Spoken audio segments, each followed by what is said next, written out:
Meus irmãos, boa tarde. Vamos iniciar nosso estudo bíblico. Abra sua Bíblia em Romanos, capítulo 1. Romanos, capítulo 1.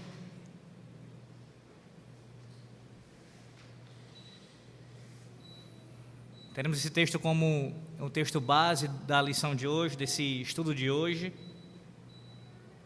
pois é um texto importantíssimo quanto ao assunto que nós iremos tratar nessa tarde.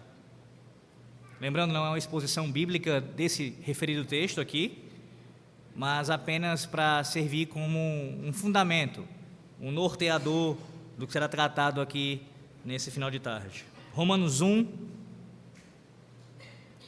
do versículo 18 até o final do capítulo 1. Romanos 1, 18 até o versículo 32. Assim diz a palavra do Senhor nosso Deus: a ira de Deus se revela do céu contra toda impiedade e perversão dos homens que detêm a verdade pela injustiça, porquanto que de Deus se pode conhecer é manifesto entre eles, porque Deus lhes manifestou. Porque os atributos invisíveis de Deus, assim o seu eterno poder, como também a sua própria divindade, claramente se reconhecem desde o princípio do mundo, sendo percebidos por meio das coisas que foram criadas. Tais homens são, por isso, indesculpáveis, porquanto, tendo conhecimento de Deus, não glorificaram como Deus, nem lhe deram graças, antes se tornaram nulos em seus próprios raciocínios, obscurecendo-lhes o coração insensato. Inculcando-se por sábios, tornaram-se loucos, e mudaram a glória do Deus incorruptível em semelhança da imagem de homem corruptível, bem como de aves, quadrúpedes e répteis. Por isso, Deus entregou tais homens à imundícia, pelas concupiscências de seu próprio coração, para desonrarem o seu corpo entre si, pois eles mudaram a verdade de Deus em mentira, adorando e servindo a criatura em lugar do Criador, o qual é bendito eternamente. Amém. Por causa disso, os entregou Deus a paixões infames, porque até as mulheres mudaram o modo natural de suas relações íntimas por outro, contrário à natureza.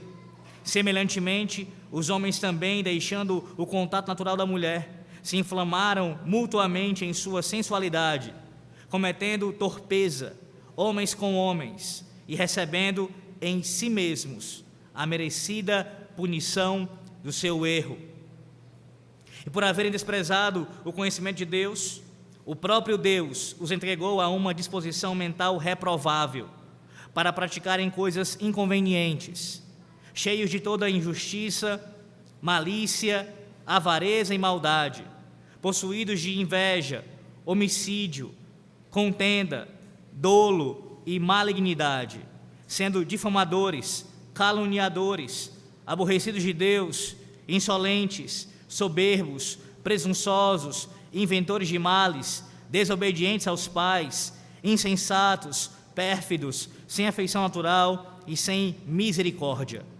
Ora, conhecendo eles a sentença de Deus, de que são passíveis de morte os que tais coisas praticam, não somente as fazem, mas também aprovam os que assim procedem. Amém. Oremos ao Senhor nosso Deus. Ó Deus, nós te louvamos por esse dia e especialmente agora por esse final de tarde como esse de noite, Senhor, onde o Senhor nos propicia essa oportunidade maravilhosa de estarmos aqui reunidos como povo da aliança, como igreja do Senhor Jesus Cristo, para sermos instruídos pelo Teu Santo Espírito. Aqui estamos, ó Deus, rendidos ante a Tua face gloriosa, buscando de Ti, Senhor, e somente de Ti, a instrução para nossas vidas. Queremos aprender do Senhor e pelo Senhor, para a glória do Senhor, para vivermos conforme a Tua vontade revelada a nós. Ó Deus, nos ajuda, iluminando nossos olhos, nossas mentes, aquecendo nossos corações e nos conduzindo, Senhor Deus, a praticarmos a Tua palavra.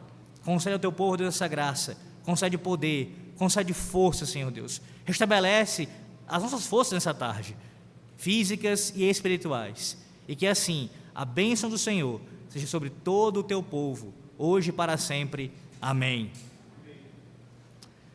Meus irmãos, nessa tarde nós iremos estudar o capítulo 3 do livro Razão para Crer, livro este que nós iniciamos há 2 meses já, né, completados hoje, terceiro estudo, no terceiro mês agora entrando, e hoje o tema ele é um tema importantíssimo, claro, como todos são, mas certamente um tema que você já ouviu de alguma forma em sua caminhada cristã, seja numa abordagem em algum sermão ou em algum estudo bíblico.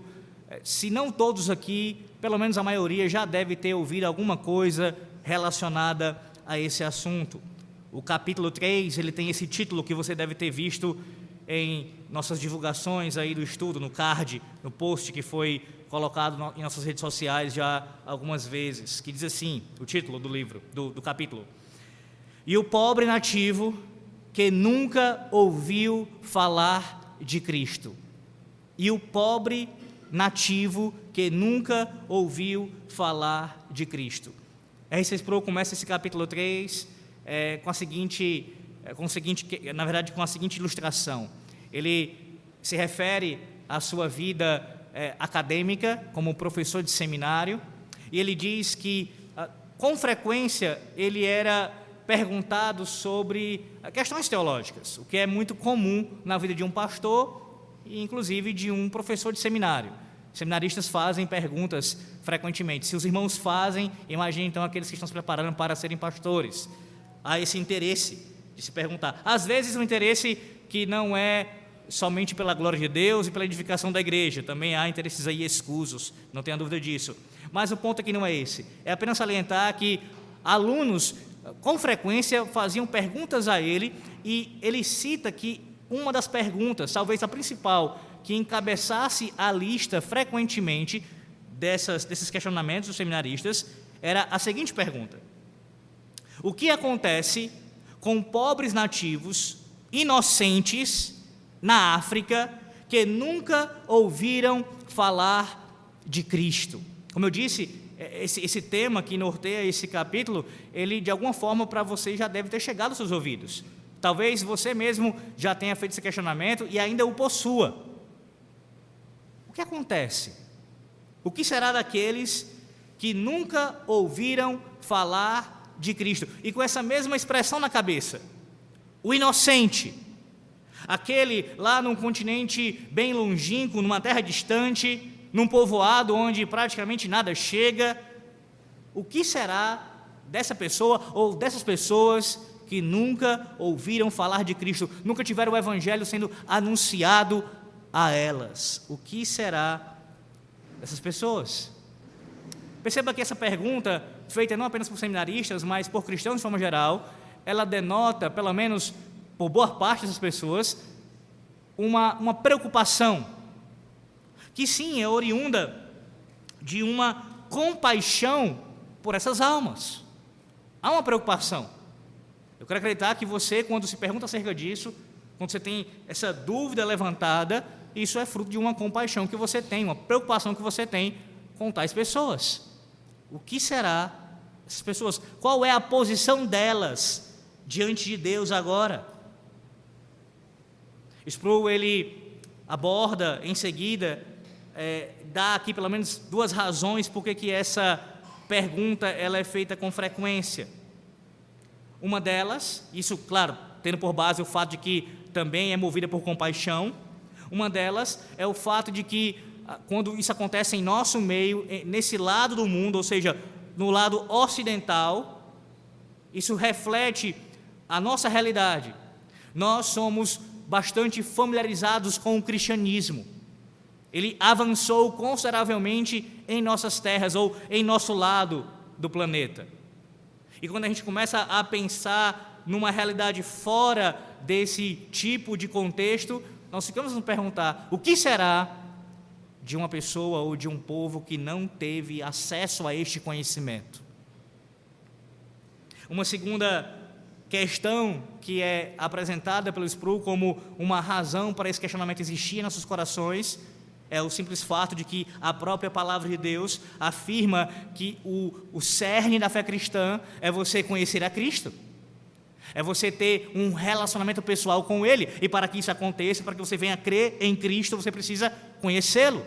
Você tem que ouvir Cristo, ouvir a sua palavra, ouvir acerca da sua pessoa e da sua obra, e assim crer nele.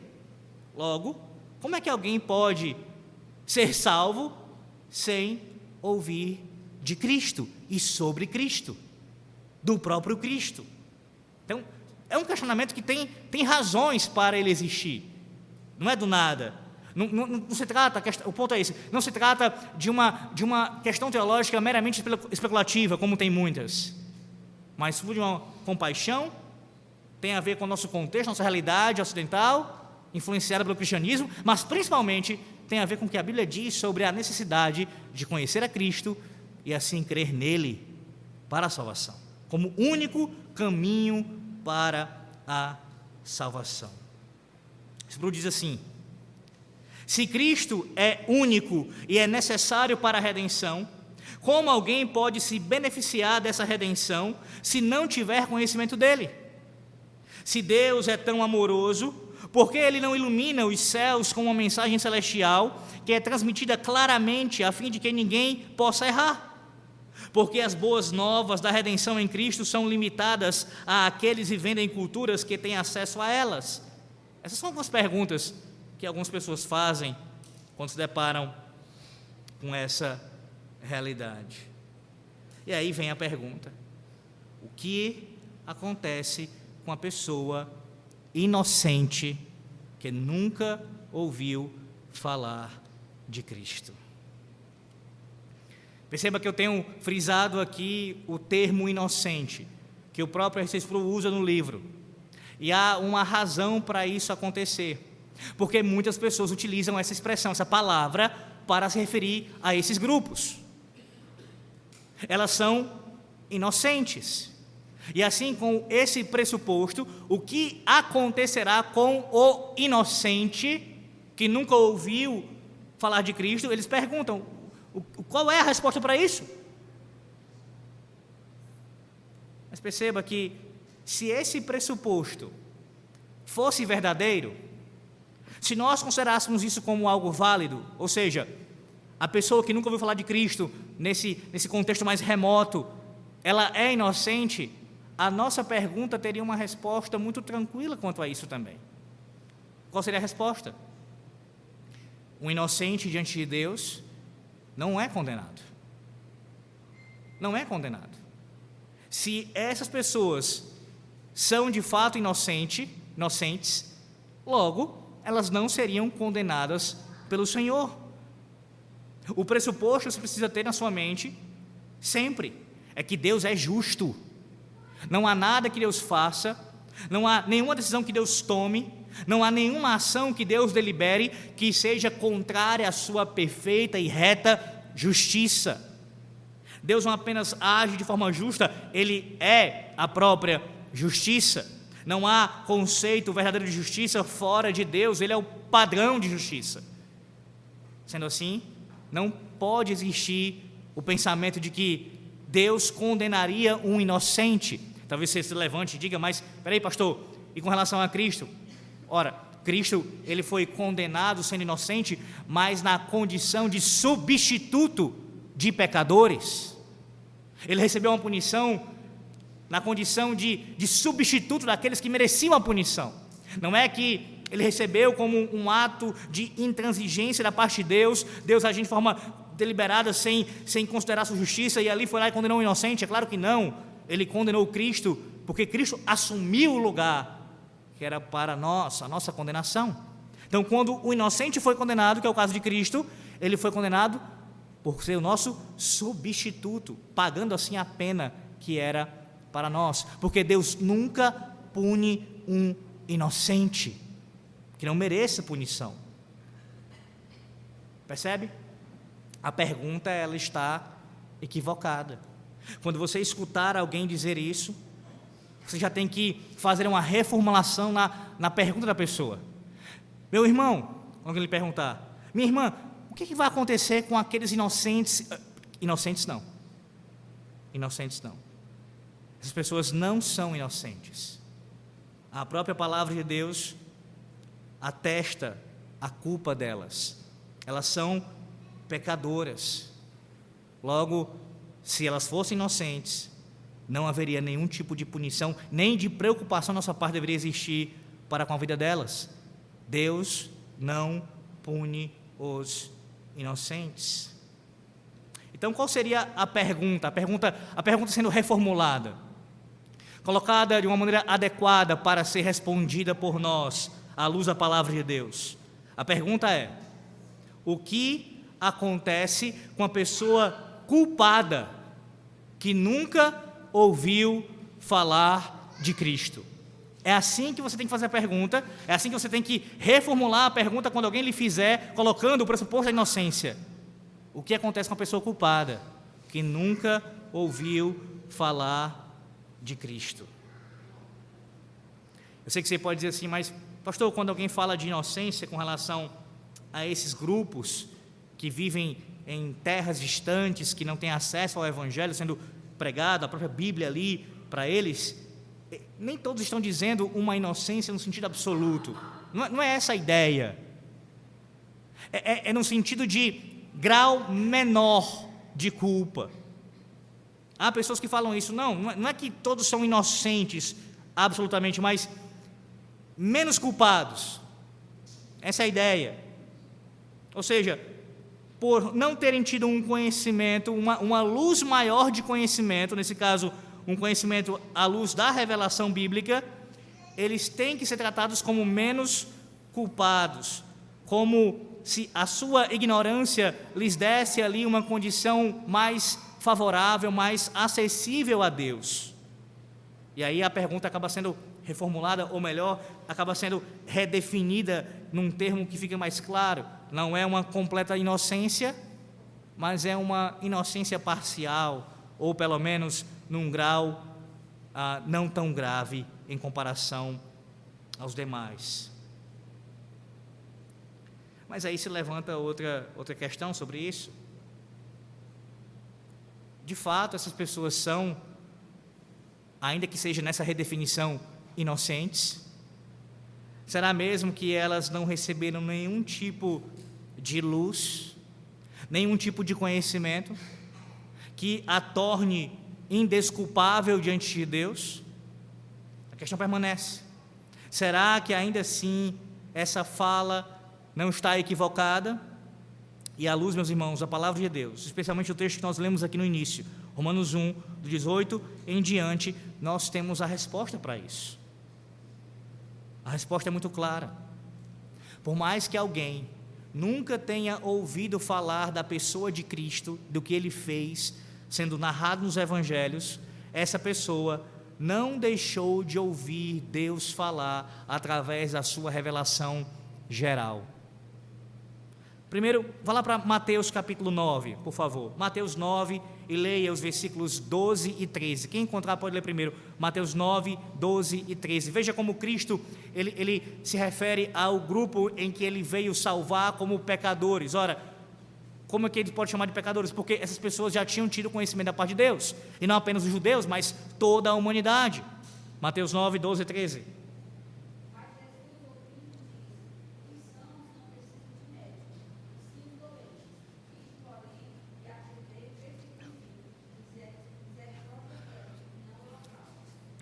Todos são pecadores, todos. Paulo resume isso em Romanos 3, 23, porque todos pecaram e destituídos estão da glória de Deus. Volte para Romanos 1, versículo 18, eu peço que você leia, texto que eu já li aqui no início, leia o versículo 18 de Romanos 1, observe como a palavra de Deus fala de forma enfática contra a situação aqui da humanidade. Romanos 1, 18.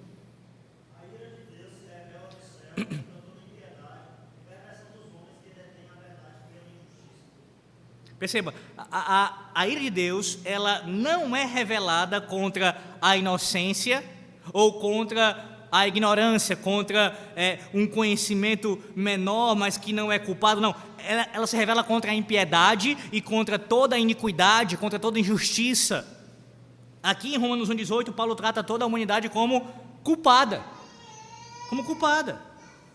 Sproul, comentando sobre isso, ele diz o seguinte: que tipo de iniquidade é essa aqui narrada aqui por Paulo? Tanto a palavra impiedade quanto a palavra iniquidade são termos genéricos que descrevem classes gerais de atividade. Qual é o ato específico que está provocando a ira divina aqui? A resposta é clara: a detenção da verdade. A pergunta deveria ser, com relação a esse texto, que verdade está sendo detida? O restante do texto ele fornece a resposta. Observe aí, leia do versículo 19 ao 21. 19 ao 21, veja a verdade sendo detida aqui. 19 ao 21, por favor.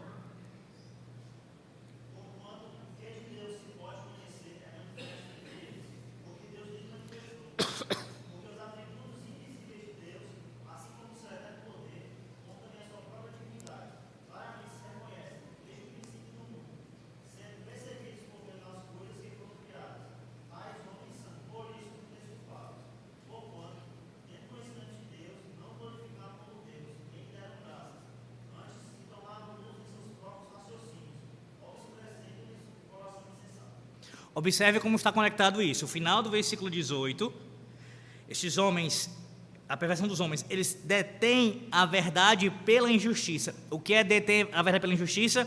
É o que ele narra do 19 ao 21. Ou seja, esses homens tiveram conhecimento de Deus, Deus se revelou a estes homens. Que homens? Toda a humanidade.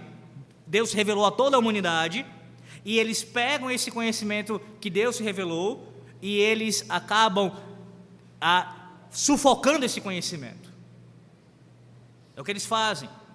Eles não fazem apenas isso, eles pegam esse conhecimento e eles substituem a própria verdade pela mentira, eles distorcem o que Deus revelou, eles acabam usando da própria revelação de Deus para fazer isso um próprio ídolo contra Deus, um ataque contra Deus. Sim, meus irmãos, nós estamos diante de um texto que nos apresenta uma doutrina importantíssima da palavra de Deus, a doutrina da revelação geral. Você já ouviu isso algumas vezes? Deus se revelou não apenas de forma especial, através da sua palavra escrita, registrada e preservada a nós, mas também se revelou de forma geral, a toda a humanidade. E essa revelação geral, ela tem pelo menos aqui duas características que eu preciso salientar para vocês. A primeira é o conteúdo dela. O conteúdo dela. Por que ela se chama revelação geral? Qual razão os teólogos deram esse nome, revelação geral? Por causa do seu conteúdo. Ou seja, nessa revelação geral, que inclui a criação de Deus, que se refere à criação de Deus primariamente, essa revelação geral, Deus não está se revelando com todos os seus detalhes. Por isso o termo geral. É uma revelação geral de quem Deus é, seus atributos, das suas obras. Então não é uma descrição detalhada de Deus. Por exemplo, na revelação geral, nós não temos, pelo menos não com o mesmo conteúdo, com o mesmo detalhamento, a Santíssima Trindade se revelando. Ela está se revelando, esse conhecimento está presente, mas não em comparação, no mesmo grau que encontramos na palavra de Deus. Na palavra de Deus registrada, nós temos mais detalhes sobre o fato de que na divindade há 3 pessoas. Na revelação geral, esses detalhes não são dados a nós, a respeito do fato de que, sim, ele se revela como Deus Criador nessa revelação geral. Em segundo lugar, perceba que ela é geral também por causa da sua audiência. Então, o conteúdo é geral, não é tão detalhado como a Bíblia, e também a audiência. Na revelação especial, Deus entregou a sua escritura ao seu povo, ao povo da sua aliança. Mas a revelação geral é para todos os homens, o que inclui o nativo morando de forma bem remota, de forma bem distante de qualquer tipo de alcance do Evangelho. Não, Deus não revelou apenas para um grupo de elite, de eruditos ou de sacerdotes, mas para toda a humanidade. A audiência é o mundo. O mundo. E aí, o nosso autor aqui, R.C. Sproul, ele elenca alguns ensinos que esse texto de Romanos 1, do versículo 18 até onde nós lemos aqui, até o 21, ele nos traz aqui várias verdades. Veja algumas delas. Primeiro, À luz desse texto, nós aprendemos com relação à revelação geral, tá, irmãos? Que essa revelação, ela é clara e não é ambígua. É uma revelação clara e não ambígua. Disse que este conhecimento é simples, manifesto para eles, que Deus o mostrou a eles, que foi claramente percebido. Assim, este conhecimento não é obscuro. Ele diz aqui no texto, no Romanos 1, veja aí, versículo 19, porque o que de Deus pode conhecer é manifesto entre eles, porque Deus lhes manifestou. Isso foi claramente revelado, através do sol, da lua, das estrelas, do mar, dos céus, da terra, de toda a criação. Claramente Deus se revelou. Segunda característica dessa revelação geral, nós aprendemos que o conhecimento esse conhecimento ele é transmitido e alcança nessa transmissão o seu objetivo. Como assim? Deus não apenas providencia uma revelação objetiva disponível de si, que pode ou não ser recebida subjetivamente. Nós lemos, o texto diz, tendo o conhecimento de Deus. O problema no homem não é que ele não conhece a Deus, mas que ele se recusa a reconhecer o que ele sabe ser verdade. É por isso que nós podemos afirmar, à luz de Romanos 1, que não existem ateus, nesse sentido aqui. Em última instância, não existe ateus. Porque o ateu, por mais que ele procure negar a existência de Deus, o que ele está fazendo, na verdade, é não reconhecer a verdade que foi manifesta a ele claramente. Em terceiro lugar, aprendemos que essa revelação está disponível desde a fundação do mundo. Não é um evento único, mas é algo que continua de forma constante. Deus já se revelou, Ele já criou todas as coisas, Ele não continua criando, não é isso que o Espírito está falando aqui, mas a ideia de que o que Ele já fez no passado, desde a criação do mundo, é suficiente e permanece sendo uma declaração de Deus constante a toda a humanidade. Deus continua, nesse sentido, se revelando na revelação geral. Quando qualquer homem observa a revelação geral, ele não tem como negar que há um Deus. Quando ele faz isso por causa do seu pecado, por causa da sua condição espiritual, que é morto em desses pecados. E assim ele procura negar a realidade que está exposta diante dele, que constantemente fala a ele. Em quarto lugar, aprendemos que a revelação, ela vem por meio da criação. A natureza invisível de Deus é revelada por meio das coisas que foram criadas. Toda a criação é um glorioso palco que mostra uma magnífica exibição de sua criação. Calvino, inclusive, chamava a criação como uma espécie de o grande teatro de Deus, onde nós estamos andando por esse teatro. E assim, só quem pode contemplar a beleza do que Deus fez são aqueles que tiveram seus olhos desvendados, iluminados pelo conhecimento do Evangelho. Enquanto alguém não faz isso, ele é como alguém cego ou que está com seus olhos vendados e não pode observar a criação do Senhor e assim reconhecer o Senhor. E em quinto lugar, aprendemos que a revelação é suficiente para tornar o homem indesculpável. A passagem diz: tais homens são por isso indesculpáveis. Algumas traduções colocam inexcusáveis, que é a mesma ideia.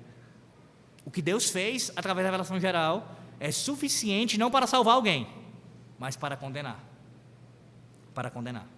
A pessoa olha para essa revelação e nega Deus, ela é por isso indesculpável. Deixa eu aprofundar um pouco mais essa questão ainda, da revelação geral. E aqui usando um outro autor, um puritano chamado Stephen Charnock. Ele lista 10 atributos, meus irmãos, 10 atributos de Deus, que podem ser reconhecidos pela luz da natureza. Vamos lá, pense bem, quando você olha para toda a criação, você vê pelo menos esses 10 atributos de Deus. Primeiro, o poder de Deus em criar um mundo do nada. Sim, porque o mundo teve um princípio, teve um início. Nós não cremos que o universo ele é eterno, ele teve um princípio. Então Deus criou tudo do nada. A criação chamada em latim de ex nihilo. Do nada, Deus fez todas as coisas pela palavra do seu poder. Então, quando você olha para o vasto universo, não apenas a Terra, mas o vasto universo, você nós temos diante de nós o poder de Deus sendo falado a nós, sendo manifesto a nós. Segundo atributo, que o puritano Stephen Charnock ele enumera, que ele coloca a sabedoria de Deus, na ordem, na variedade e na beleza da criação.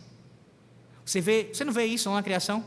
Ordem, as coisas ordeiras. Sim, é verdade que o pecado ele atingiu a criação e de alguma forma isso também foi prejudicado, mas você ainda percebe, ainda existe sim ordem, existe padrão na criação.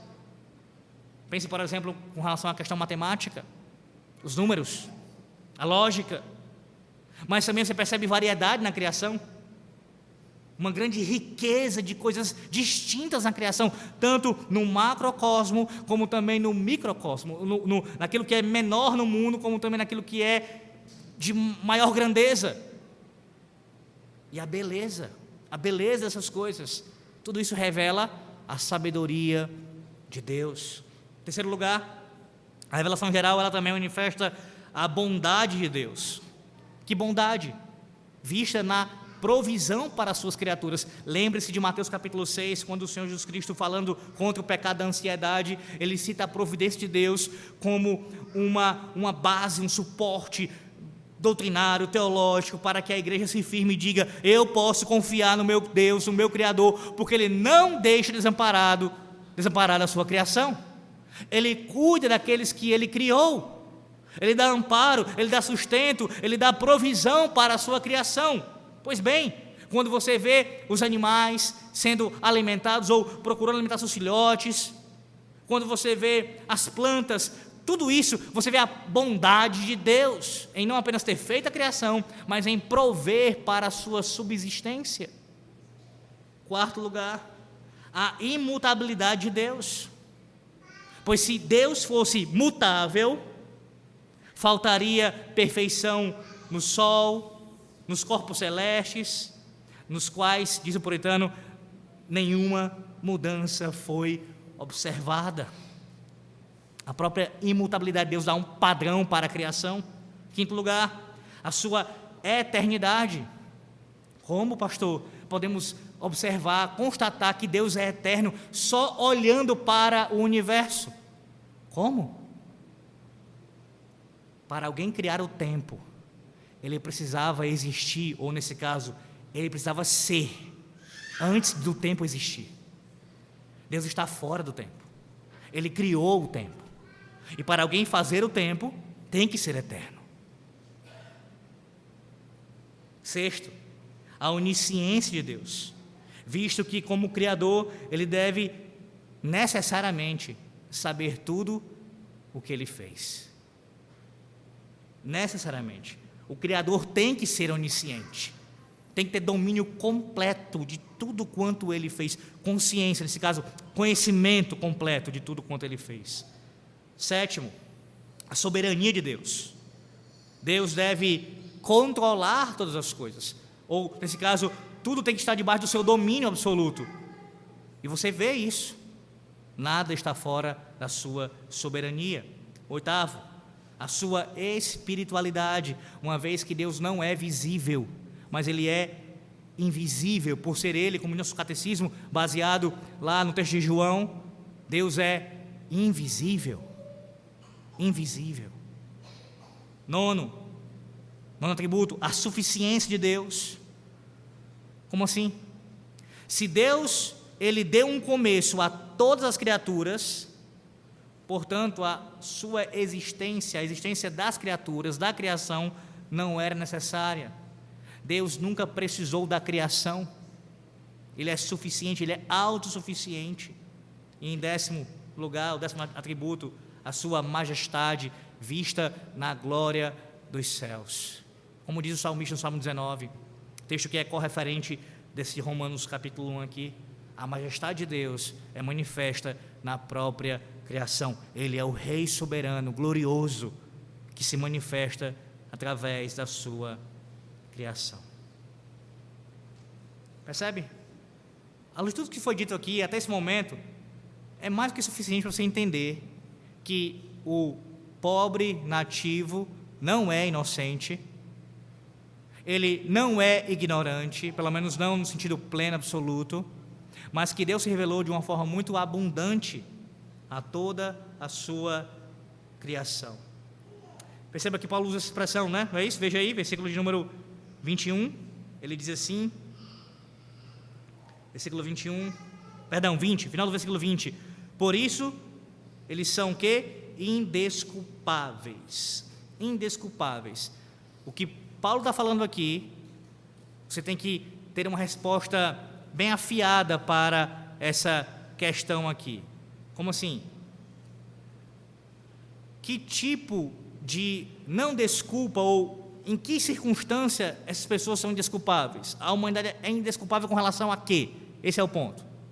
Com relação ao quê? A humanidade, ela não tem desculpa, ela é indesculpável. Com relação à ignorância, irmãos. É isso que o texto está dizendo.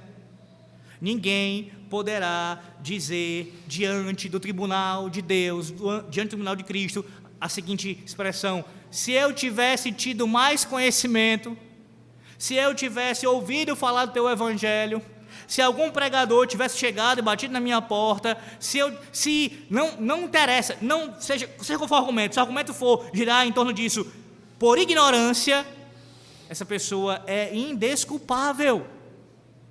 Não há desculpas, essa é a ideia. Não há desculpas para a nossa ignorância, porque essa ignorância não é uma ignorância invencível, uma vez que Deus se manifestou em toda a sua revelação geral.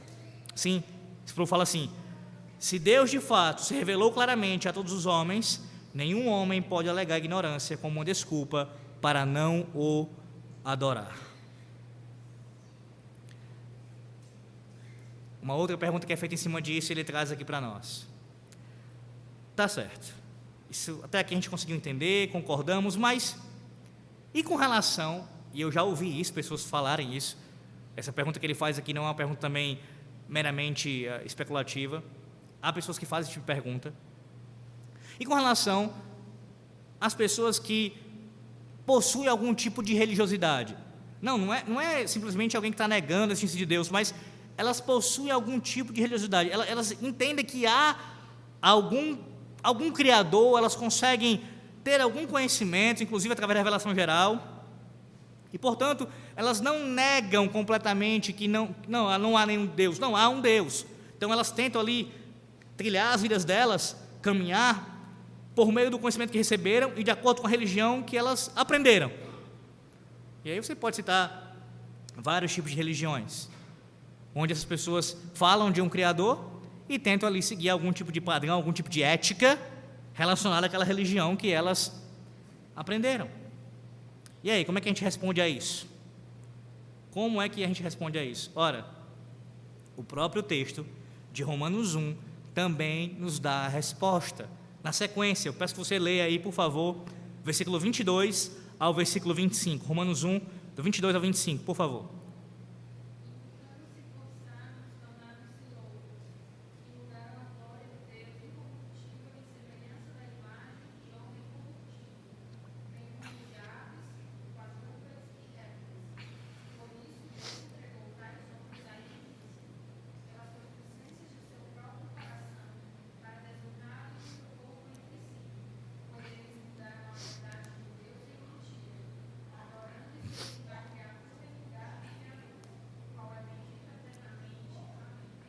Qual é a resposta para isso?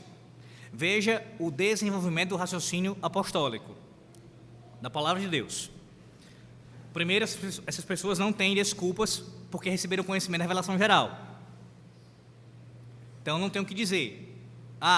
Não cremos porque... Não, vocês não têm desculpa. Há um Criador. Pois bem, mas há aqueles que têm as suas religiões. E agora? Como esse grupo é tratado? O texto nos responde. Não, ter uma religião, criar uma religião, nesse caso o paganismo aqui descrito, não ameniza, ou muito menos exime o homem da sua culpa. O texto diz que agrava. Agrava. Criar uma falsa religião agrava essa culpa. ele se torna ainda mais indesculpável, ainda mais condenado diante de Deus.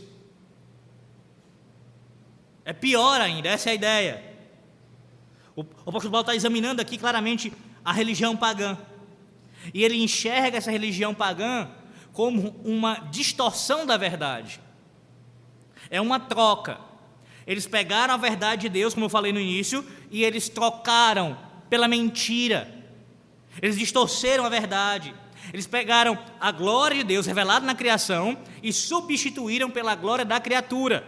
Perceba que toda a religiosidade pagã que é descrita aqui está relacionada a culto idólatra, a um contexto de adoração a animais, onde a própria intimidade também, que é própria do casamento, ela é distorcida. Tudo isso pegando a verdade de Deus, a sua revelação, e substituindo pela mentira. Então não. Qualquer religião não é melhor do que nenhuma religião. Qualquer religião falsa agrava ainda mais a culpa daquele que não conhece a Cristo. Lembre-se que há graus de julgamento da parte do Senhor Deus, porque há graus de pecado da humanidade. Alguém que nunca ouviu falar de Cristo e não vem a confessá-lo, a conhecê-lo. Estou adiantando aqui já a minha resposta quanto a isso, um pouco dela. Sim, de fato, está condenado e será condenado por Deus. E se essa pessoa se entregou a uma religião pagã, de forma devota, fiel àquele paganismo, ele será ainda mais condenado. Não haverá, em outras palavras, uma diminuição da sua pena, porque ele tentou pelo menos, porque ele procurou algum tipo de caminho ali para chegar a Deus. Não. Lembra que eu falei sobre isso no último estudo aqui no mês passado, naquela famosa ilustração da montanha. Você deve ter ouvido isso de uma outra forma.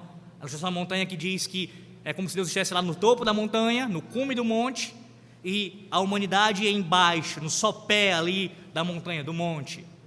E cada pessoa, através da sua própria religiosidade, vai traçando o seu caminho para chegar até Deus.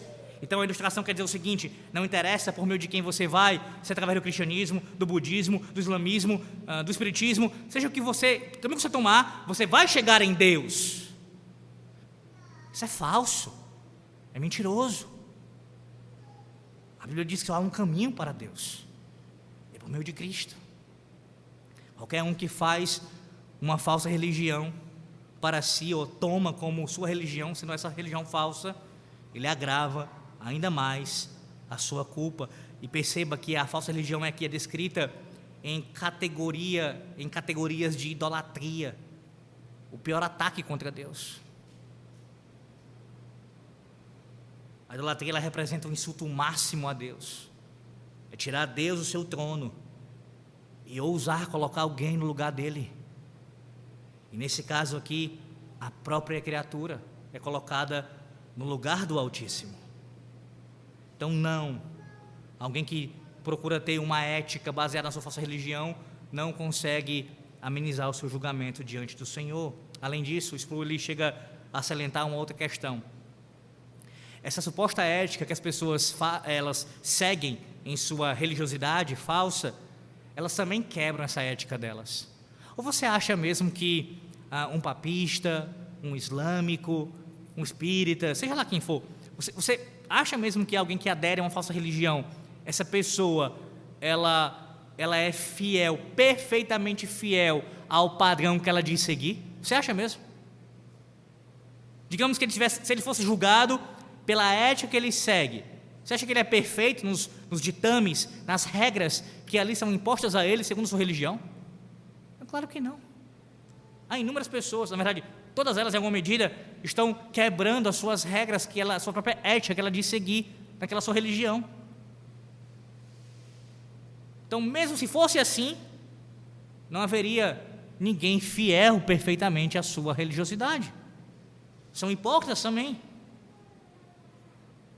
O pagão na África, diz Sproul, ele tem uma ética, mas até mesmo essa ética do pagão lá na África, ela é violada por ele. Ele não a segue perfeitamente. Ele quebra também.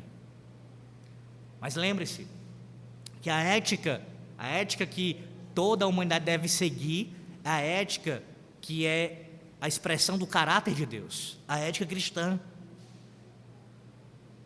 É impressionante como as pessoas elas costumam idealizar culturas que são mais de caráter primitivo, com pouco acesso a conhecimento, a tecnologias e coisas do tipo, como se estivessem sendo isoladas, elas fossem isoladas da corrupção. Não é assim? Veja que mesmo ao longo da história da igreja, tiveram grupos que tentaram fazer isso. Se a gente se isolar da sociedade, se a gente viver em monastérios, se nós ficarmos bem distantes do resto da sociedade, nós conseguiremos nos manter puros. Como se isso garantisse a falta da corrupção. Só que a corrupção humana está dentro do homem. O homem já é concebido assim. O pecado, a queda de Adão, ela nos atingiu na raiz, irmãos. Então nenhum de nós está livre disso. Por mais que se isole, por mais que tente fazer um povoado distante e ainda servindo ao Deus verdadeiro, haverá ali pecado sendo cometido, porque há pecadores reunidos. Ninguém escapa disso. Quanto mais então um povoado, uma nação que não conhece o Deus verdadeiro, ainda que tenha a sua revelação geral dada a eles. Percebe? Não tem como fugir disso. Não tem como fugir disso.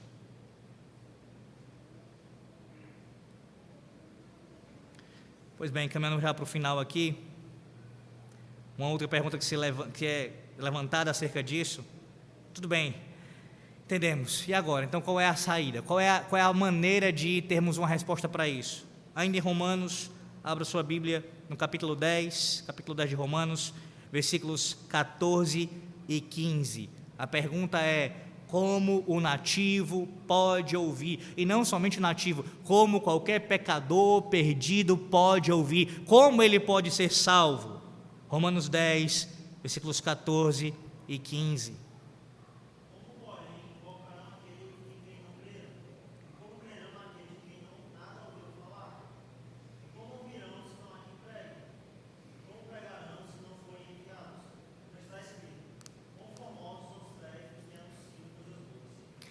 Essa é a saída, irmãos. Note isso. A mesma Bíblia que apresenta a realidade do homem, que é terrível sem Cristo, e conhecendo a Deus através da revelação geral, o nega, o recusa, distorce a verdade de Deus e cria para si falsas religiões. A mesma Bíblia que afirma tudo isso sobre o homem, ela mostra a saída. A saída é ouvir Cristo. Tá, peraí, mas como é que isso vai ser feito? O texto diz: Cristo ordenou aos seus apóstolos que saíssem e anunciassem o seu evangelho. Você lembra de Atos capítulo 1? Em Atos capítulo 1 nós temos exatamente o cumprimento disso ocorrendo. Eles pregam em Jerusalém, acontece uma perseguição, eles saem para a Judéia e Samaria e vão até os confins da terra. Se você ler atentamente o livro de Atos dos Apóstolos, que eu pretendo expor aqui na igreja, se Deus quiser um dia, você verá que a estrutura dele é exatamente em cima disso. A estrutura de Atos dos Apóstolos é assim: Jerusalém, Judéia e Samaria, até os confins da terra. O avanço do Evangelho, a ordem de Cristo, a missão da igreja de anunciar e proclamar a Cristo e este ressuscitado. Essa é a ordem, e é por meio disso que o pobre nativo é alcançado. A pregação do Evangelho. Por isso, desde o início, a igreja entendeu, meus irmãos, que faz parte da sua obrigação, é seu dever anunciar o Evangelho, se envolver sim em missão. Sim, a base da missão da igreja, da missão mundial da igreja é essa: o Deus Todo-Poderoso que criou todas as coisas, que se revelou na criação e foi rejeitado pelo homem quando este caiu ali no Éden, e toda a sua descendência continua recusando. Este mesmo Deus enviou o seu Filho para alcançar o pecador, o perdido, e trazê-lo de volta a Ele. E é essa missão, Cristo sendo anunciado como estandarte, que traz o pecador de volta a Deus. É assim. É assim. Não, eles não podem ouvir sem um pregador. Não podem. há a necessidade clara do pregador ser enviado. Sim, o texto está falando em Romanos 10 de pregadores, de embaixadores de Cristo ordenados, o que não significa dizer que isso anula a responsabilidade pessoal de cada membro da igreja de anunciar o evangelho. É como o texto de Mateus capítulo 28, a grande comissão. Aquele texto é sim direcionado para oficiais da igreja, os apóstolos ali e depois os pastores.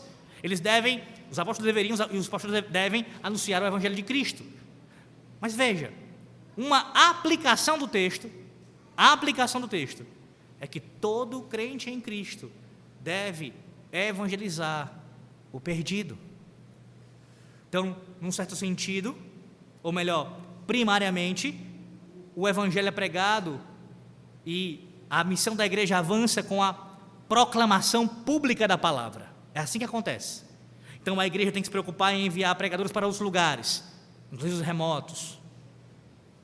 Mas a igreja participa disso. Observe, quando um pastor é enviado de uma igreja para um outro campo que não tem ninguém ali que conhece a Cristo, essa igreja está enviando, o conselho, a membresia como um todo está se envolvendo na missão.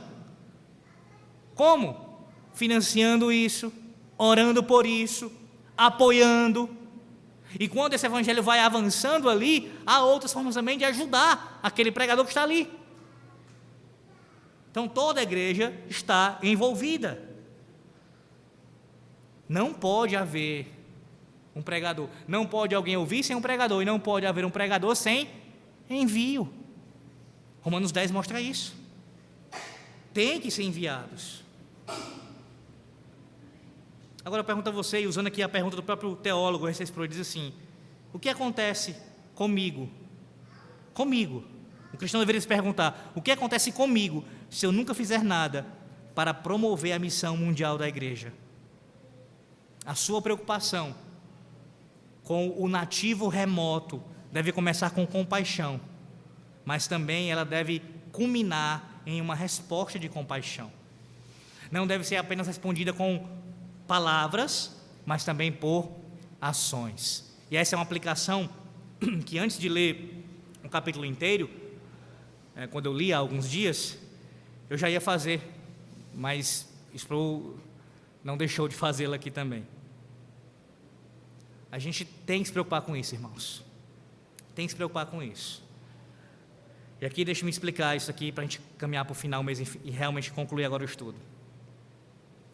Existem igrejas que infelizmente têm uma visão errada de missões, que colocam uma ênfase de forma equivocada, até extrapolam nessa ênfase. Exemplo. Há igrejas que são conhecidas, isso acontece muito no meio evangelical, batista, pentecostal, que elas fazem durante um ano inteiro várias campanhas de missões. E isso é tão prejudicial que o próprio culto solene no dia do Senhor acaba sendo prejudicado. Você tem, durante o domingo ali, o culto solene, o culto todo voltado para missões, a temática todinha de missões.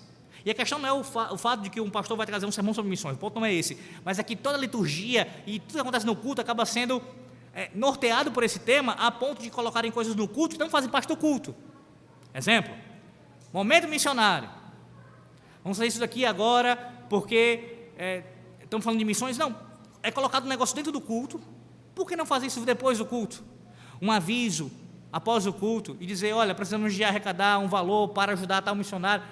Seria legítimo, mas nesse afã de querer missões, traz tudo para o culto e se prejudica a própria liturgia do culto. As músicas, aí coloca testemunhos de pessoas que estão em outros países, em outros lugares, durante o culto, o vídeo passa, e tudo isso acontece. Esse é um extremo de uma posição que ela extrapola na forma de tratar as missões.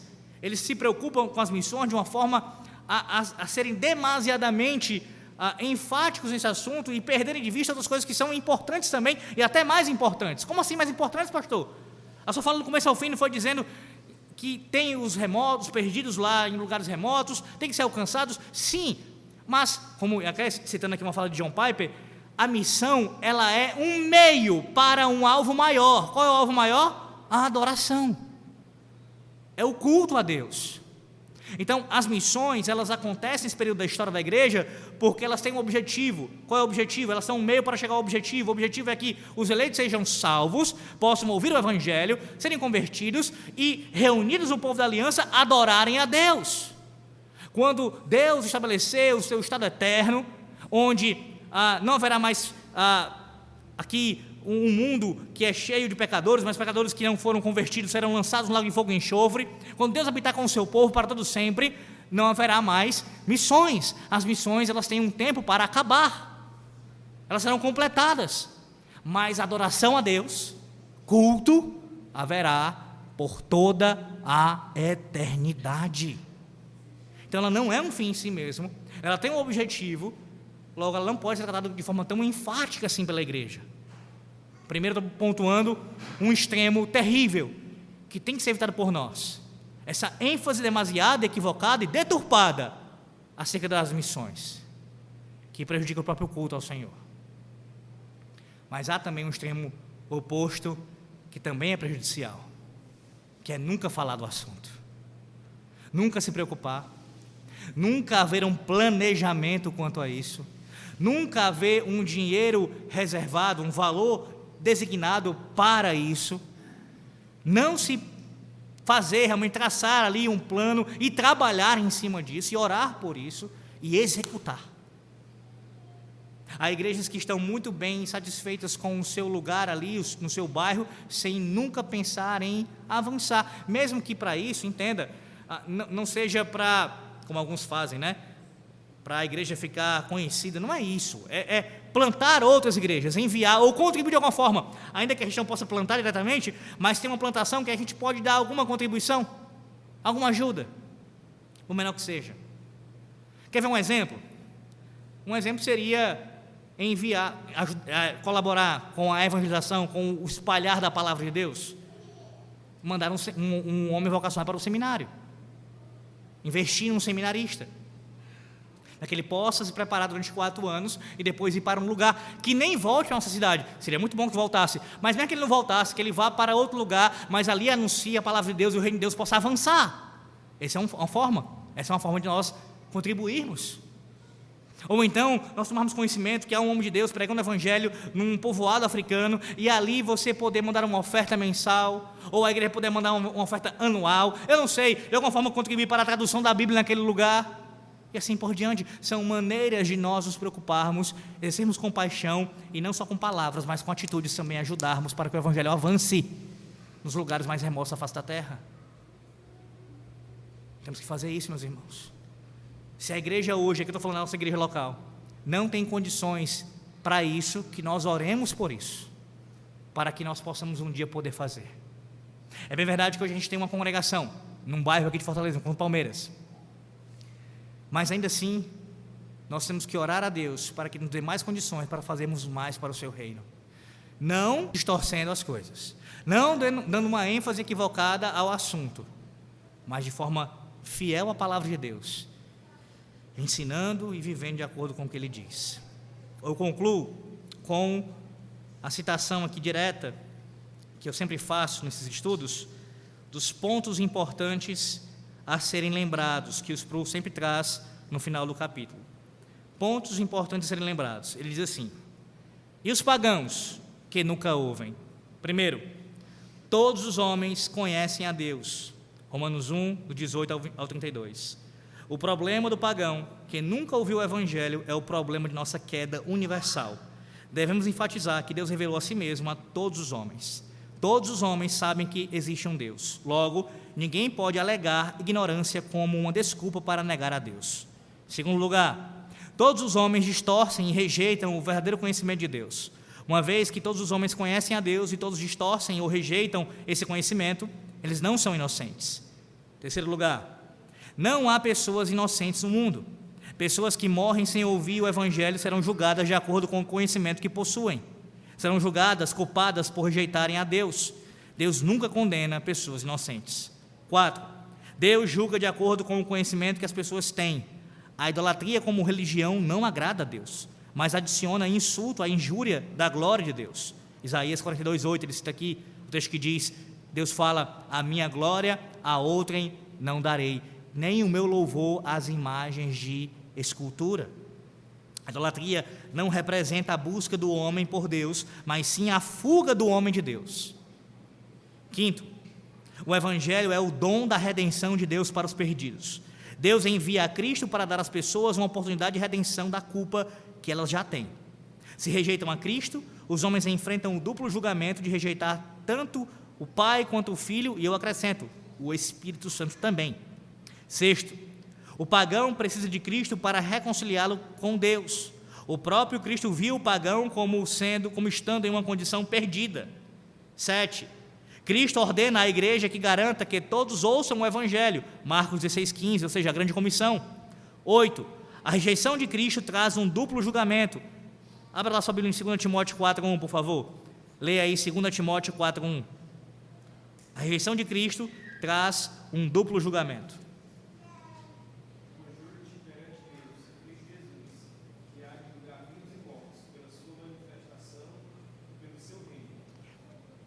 Lembra que esse texto, Paulo exorta o jovem pastor Timóteo a proclamar a palavra de Deus, e nessa ordem que é dada, Timóteo está pregando diante do próprio Deus. Deus é testemunha da pregação. Isso envolve não apenas o fato de que Timóteo será julgado de acordo com o que ele prega e como ele vive, mas também aqueles que ouvem a mensagem. Nono e último, religião não redime as pessoas, mas pode aumentar a sua culpa. Religião, por si só, qualquer religião não redime as pessoas, mas pode aumentar a sua culpa. Apenas a religião verdadeira, aquela que professa Cristo como o Senhor e Salvador, a única religião verdadeira, pode de fato redimir. Não a religião em si, entenda, mas a pessoa de Cristo e a sua obra. É nisso que nós cremos e professamos. Portanto, e o pobre nativo que nunca ouviu falar de Cristo? A resposta é: ele precisa ouvir falar de Cristo. Caso contrário, se ele não crer no Senhor, não ouvir falar de Cristo e crer no Senhor, ele já está perdido. E se ele ouvir o Evangelho e rejeitar o Evangelho, ele será duplamente condenado, mais gravemente ainda condenado. Perceba como seria ilógico isso. Ilógico o quê? Se nós crêssemos que a pessoa que nunca ouviu falar de Cristo, ela será salva por sua suposta inocência ou ignorância, a consequência lógica disso seria o quê? Nunca então anunciar o Evangelho a ele, porque caso o Evangelho chegasse a ele e rejeitasse, ele agora seria condenado. Mas por que a pressa do apóstolo Paulo? Por que os apóstolos queriam proclamar o Evangelho de Cristo e sair pela terra? Por quê? Seguindo a ordem do Senhor. Por quê? Porque estamos perdidos, a humanidade está perdida e precisa ouvir o Evangelho. É o único meio de salvação. Se não ouvirem, continuarão perdidos e serão condenados. Se ouvirem e rejeitarem, irão agravar ainda a condenação. Então é o Evangelho chegar para que haja uma possibilidade, haja uma saída. Se não chegar, não há saída, não há salvação. É assim que nós cremos, é assim que a Bíblia ensina, é assim que os nossos símbolos de fé também colocam para nós, e é assim nós devemos crer, segundo Deus nos ordena. Amém.